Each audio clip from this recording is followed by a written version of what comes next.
बिहार में जातीय समीकरण के बिना चुनाव जीतना बहुत ही कठिन है। जिस प्रकार लोहे को लोहे से काटा जाता है, उसी प्रकार बिहार में सभी दल जात से जात को साधने की कोशिश करते हैं। 2024 की लोकसभा चुनाव में जिस जाति की खूब चर्चा हो रही है, वह जाति है कुशवाहा। इस चुनाव के केंद्र बिंदु में कुशवाहा जाति है, जिसकी चर्चा राजनीतिक पंडित भी कर रहे हैं। बिहार में 2023 की जातीय सर्वे रिपोर्ट आने के बाद सभी राजनीतिक दल जाति संख्या के हिसाब से टिकट देने की रणनीति बनाने में लगी है। जातीय सर्वे रिपोर्ट में ओबीसी में यादव के बाद कुशवाहा 4.21 के साथ दूसरी बड़ी आबादी है। 15-16 लोकसभा सीटों पर इस समाज का प्रभाव है। इसी को देखते हुए इस बार राजद प्रमुख लालू प्रसाद यादव ने बहुत ही सोची समझी चाल के तहत 2024 की लोकसभा और आगामी बिहार विधानसभा का चुनाव को ध्यान में रखते हुए अपने पार्टी से 3 कुशवाहा और सहयोगी पार्टियों से 4 कुशवाहा को टिकट दिलवाया है। एनडीए अलायंस से 4 टिकट इस समाज को मिला है। इस समय बिहार में कुशवाहा राजनीति चरम पर है। जदयू के प्रदेश अध्यक्ष उमेश सिंह कुशवाहा है, तो वहीं बीजेपी ने सम्राट चौधरी को प्रदेश अध्यक्ष और उप मुख्यमंत्री बनाकर कुशवाहा वोट को साधने की भरपूर प्रयास किया है। लेकिन एक भी कुशवाहा को टिकट नहीं देने से कुशवाहा समाज में भारी नाराजगी साफ देखा गया। कुशवाहा समाज जमीन पर मजबूत होना चाहते हैं। बिहार में पहली बार कुशवाहा समाज को विभिन्न पार्टियों से 11 टिकट मिला है। इतना टिकट तो संयुक्त बिहार झारखंड भी साथ था, तब भी नहीं मिला था, और आगे कभी मिलेगा कहना बहुत मुश्किल है। जिन 11 कुशवाहा प्रत्याशियों को टिकट मिला है, चलिए इन पर चर्चा करते हैं। नंबर 1, अभय कुशवाहा राजद उम्मीदवार है। औरंगाबाद सीट से उनका मुकाबला सिटिंग बीजेपी सांसद सुशील सिंह से है। औरंगाबाद सीट को राजपूतों का चित्तौड़गढ़ कहा जाता है। अभय कुशवाहा मुकाबले में है। दोनों उम्मीदवार विजय प्राप्त करने का दावा किया है। अब देखना है कि कौन औरंगाबाद का किला फतह कर पाता है।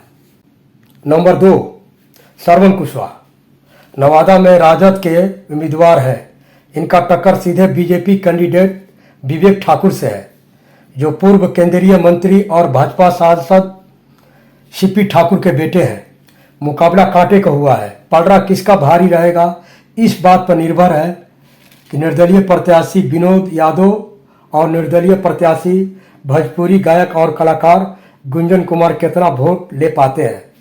नंबर 3, संतोष कुशवाहा जदयू के टिकट पर संतोष कुशवाहा 2 बार पहले भी पूर्णिया से सांसद बन चुके हैं।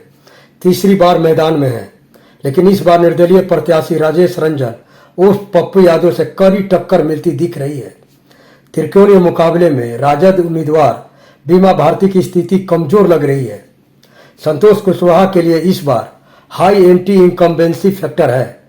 देखना होगा नीतीश कुमार और प्रधानमंत्री नरेंद्र मोदी का करिश्मा उन्हें चुनावी नैया पार लगाती है या नहीं। नंबर 4, संजय कुमार कुशवाहा खगड़िया लोकसभा सीट पर सीपीआईएम के टिकट पर कुशवाहा का सीधा मुकाबला लोजपा आर के उम्मीदवार राजेश वर्मा से है। जातीय समीकरण के कारण संजय कुमार कुशवाहा अच्छे पोजीशन में लग रहे हैं। नंबर 5, आलोक कुमार मेहता सौम्य व्यक्तित्व के मालिक और मृदुभाषी आलोक कुमार मेहता राजद के टिकट पर उजियारपुर से किस्मत आजमा रहे हैं। उजियारपुर यादव कुशवाहा बहुल क्षेत्र है। मेहता का मुकाबला बीजेपी उम्मीदवार केंद्रीय गृह राज्य मंत्री नित्यानंद राय से है। राय का भारत सरकार में मंत्री होना प्लस पॉइंट है, परंतु राजद का दावा है कि इस बार उलटफेर होगा। नंबर 6, सुनील कुमार कुशवाहा कुशवाहा वाल्मीकि नगर से सिटिंग सांसद है। जदयू ने फिर से उन पर भरोसा जताया है। उनके प्रतिद्वंदी राजद उम्मीदवार दीपक यादव है। भाजपा छोड़कर राजद से टिकट पाने वाले दीपक यादव बहुत अमीर प्रत्याशी है। सुनील कुमार कुशवाहा का कहना है वह फिर से जीत रहे हैं, इसमें 2 राय नहीं है। नंबर 7, विजय लक्ष्मी कुशवाहा जदयू ने सिवान सीट पर कविता सिंह का टिकट काटकर विजय लक्ष्मी कुशवाहा को अपना उम्मीदवार घोषित किया है। विजय लक्ष्मी कुशवाहा त्रिकोणीय मुकाबले में फंसती नजर आ रही है। उनकी परेशानी के कारण है बीजेपी का कोर वोटर स्वर्ण जाति का एक बहुत बड़ा भाग निर्दलीय प्रत्याशी हिना साहब के पक्ष में नजर आ रहा है। लेकिन स्वर्ण जाति का कितना वोट किसके पक्ष में गया है अभी कहना बहुत मुश्किल है। निर्दलीय प्रत्याशी हिना साहब मरहूम पूर्व सांसद मोहम्मद शहाबुद्दीन की पत्नी है, जिनका इस क्षेत्र पर दबदबा रहा है। राजद के वरिष्ठ नेता, पूर्व मंत्री एवं पूर्व विधानसभा स्पीकर और बिहारी चौधरी का भी एक अपना वोट बैंक है। लेकिन मुख्य मुकाबला विजय लक्ष्मी कुशवाहा और हिना साहब के बीच लग रहा है।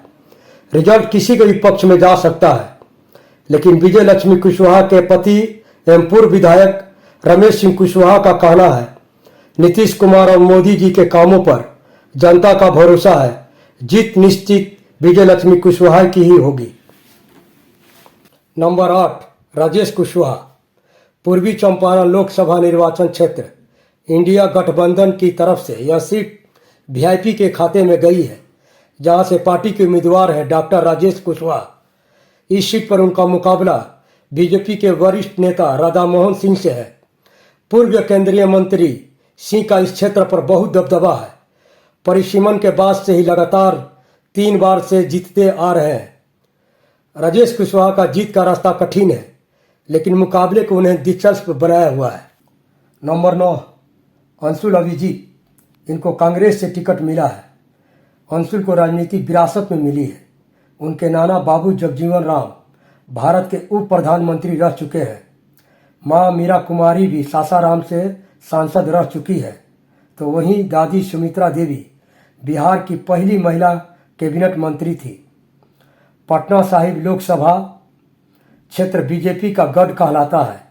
कायस्थ बहुल क्षेत्र से बीजेपी ने यहां अपना सिटिंग सांसद एवं पूर्व केंद्रीय मंत्री रविशंकर प्रसाद पर ही भरोसा जताया है।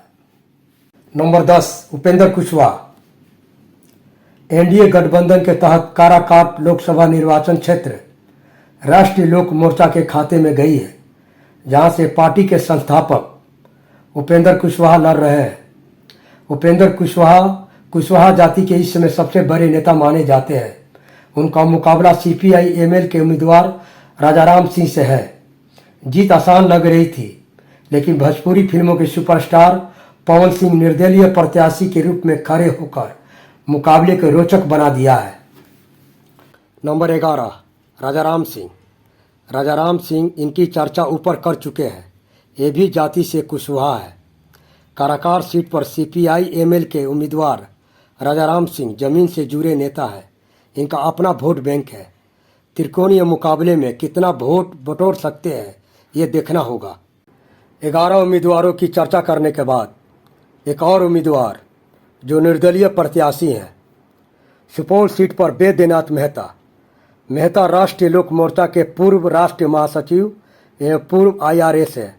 इस क्षेत्र में मेहता मजदूर किसान की समस्या पर आवाज उठाते हैं।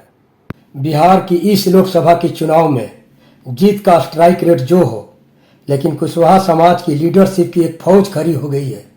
यह रातों रात नहीं हुआ है। इसके लिए कुशवाहा समाज ने एक लंबी लड़ाई लड़ी है, जिसके अगुवा बाबू जगदेव प्रसाद, मास्टर जगदीश प्रसाद महतो, उपेंद्र नाथ वर्मा, सुमित्रा देवी और सतीश प्रसाद सिंह रहे हैं, जिन्होंने सामाजिक न्याय के लिए काम किया। अखिल भारतीय कुशवाहा महासभा और कुशवाहा राजनीतिक चेतना मंच का भी योगदान कम नहीं है। यह मंच कुशवाहा समाज को सामाजिक राजनीतिक हक दिलाने के क्षेत्र में काम करता है।